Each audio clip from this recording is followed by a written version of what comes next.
ये कि इनकम है माता की, अभी भी उतनी इनकम आ रही है। ये इनकी फैमिली आईडी है, ये इनकी इनकम है। और यहाँ इनका ना राशन कार्ड है ना आयुष्मान कार्ड है। और इस माता की पहले भी मैंने जानकारी भेजी थी, इनकम इनकी आ रही है।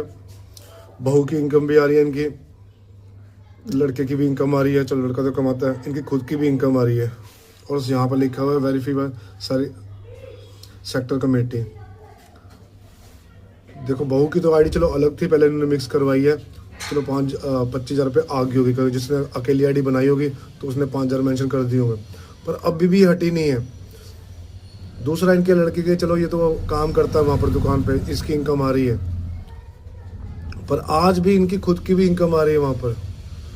और खुद की भी इनकम कितनी आ रही है, 1,80,000, जबकि इनकी सिर्फ पेंशन आती है विधवा पेंशन। तो ये लोगों का ना आयुष्मान कार्ड बना ना राशन कार्ड बना है।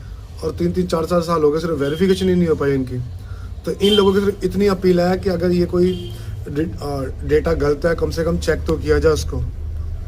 इतनी इसके पास आइडिया हो चुकी है सारी, इसने रिक्वेस्ट डलवा रखी है। ये इसकी रिक्वेस्ट है, ये सारी इसकी आईडी हैं जो इसने अलग अलग साइडों से जाके रिक्वेस्ट डलवा रखी है। पर कोई सुधार नहीं है, कोई सुनवाई नहीं है। कई बार इनकम इसकी वो कम भी हुई है, कई बार ज़्यादा भी हुई है। ये इनकी बहू की इनकम है, वहाँ डन कर देते हैं पर पोर्टल पे आता ही नहीं है। ये इनकी खुद की भी इनकम है, जिन्होंने सही बता रखा है मेरी इतनी इनकम है। तो जब इनमें सुधार ही नहीं होगा तो ये कैसे बोलेंगे ये काम हो रहा है। कहते ना कि अगर एक भी बंदा दुखी है ना तो फिर उसको काम नहीं बोलते। तो ये एक बार इसको चेक किया जाए ताकि इनका जो हक है वो तो दिया जाए।